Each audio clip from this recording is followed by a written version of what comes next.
जोगिया के भेषा धइले आइले रावणवा हो रामा कि हरे रामा भिक्षा भिक्षा करेले रावणवा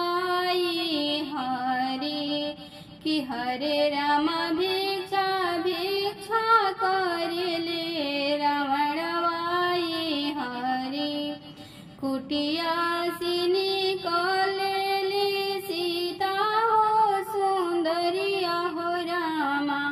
से चारों ओरी देखली दुआरिया हरे कि हरे रामा साधु भेषा देखली रावणवा हरे रावण की छलिया सीता तनिको ना समझली हो रामा रावण की छलिया सीता तनिको ना समझली रामा कि हरे रामा भिक्षा देवे निकलेली बाहरवा हरे कि हरे रामा भिक्षा देवे निकलेली बहरवा हरे भिक्षा तया हो सीता हम नहीं लेबो रामा भीतर से भिक्षा सीता हम नहीं लेबो रामा कि हरे रामा बाहर आके भिक्षा तू देहि तुए हरे कि हरे सीता बाहर लेके भिक्षा तू देहि तुए हरे भिक्षा जिले सीता देवे जब चलली हो रामा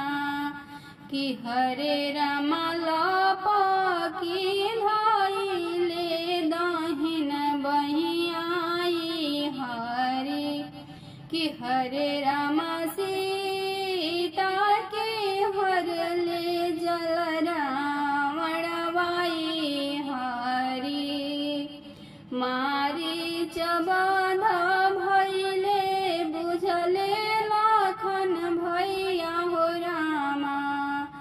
मारीच बाध भइले बुझले लखन भैया हो रामा कि हरे रामा भाभी पर पड़ले कौन संकटियाए हरे कि हरे रामा भाभी पर पड़ले भारी संकटियाए हरे राम लखन जब कुटिया पहुँचले हो रामा राम लखन जब कुटिया पहुँचले हो रामा कि हरे रामा सीता कतही लौकस नाना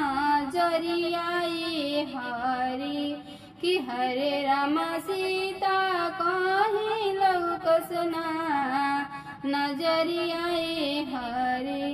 चूड़िया कंगनवा सीता पड़ले बाहरवा हो रामा चूड़ी से कंगनवा सीता के पड़ले बाहरवा हो रामा कि हरे रामा सीता के भइले हरणवाए हरे कि हरे रामा सीता के भइले हरणवाए हरे रेखा के भीतर भावे भिक्षा जे दिहि तू रामा रेखा के भीतरिया भावे भिक्षा जो दिहि तू रामा कि हरे रामा नाही हरिते दुष्ट रावणवा हरे कि हरे रामा नाही हरिते दुष्ट रावणवा हरे कि हरे सीता नाही जय तू लंका के